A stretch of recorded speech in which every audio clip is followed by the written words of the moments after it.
Shalom jemaat Tuhan, selamat memperingati hari kenaikan Yesus Kristus. Dan hari ini diperayakan oleh seluruh Indonesia, bahkan seluruh dunia. Sebenarnya ada 4 hal yang kita mengerti tentang kenaikan Yesus. Mengapa Yesus harus naik ke sorga? Yang pertama, karena tugasnya di muka bumi sudah selesai.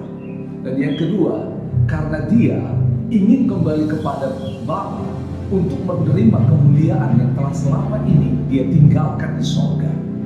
Tapi yang ketiga juga, yaitu untuk dia menyediakan tempat bagi saudara dan saya sebagai orang percaya. Dan yang terakhir, Yesus naik ke sorga supaya pekerjaan Roh Kudus dimulai. Ada satu hal yang saya mau bacakan firman Tuhan yang menjadi pemahaman buat kita bersama-sama.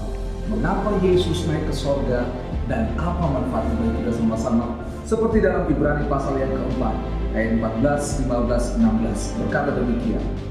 Karena kita sekarang mempunyai imam besar agung yang telah melintasi semua langit, yaitu Yesus, Anak Allah.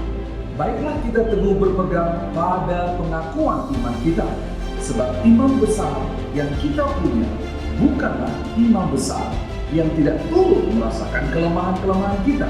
Sebaliknya, sama dengan kita, ia telah dicobai, hanya tidak berbuat dosa. 16.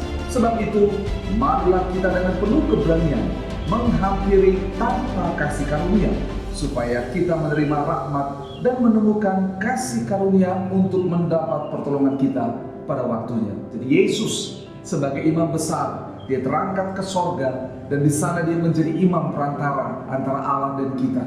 Dan dia dikatakan di sini sudah melintasi semua langit, melintasi semua masalah, melintasi semua pencobaan. Dia menang atas semuanya. Dan dikatakan yang menarik sebagai imam, dia turut merasakan kelemahan kita. Itu sebabnya dikatakan dalam Kisah Rasul 1 ayat 8, dia memberikan Roh Kudusnya, dia berikan dunamos, dia berikan kuasa, supaya saudara dan saya dibaharui dari kelemahan dan menjadi saksi Yerusalem, Yudea, Samaria, sampai ke ujung bumi. Dan menarik firman Tuhan ini katakan, oleh karena dia imam besar kita yang sudah naik ke sorga, maka kita akan mendapat pertolongan Allah tepat pada waktunya saat kita selalu menghampiri dia. Oleh sebab itu umat Tuhan, selamat memperingati hari kenaikan Yesus Kristus ke sorga, dan kita semua menerima janji kemenangan dari dia. Tuhan Yesus memberkati. Kepada seluruh jemaat GKKD Makassar, kami mengucapkan selamat memperingati hari kenaikan Yesus Kristus ke sorga.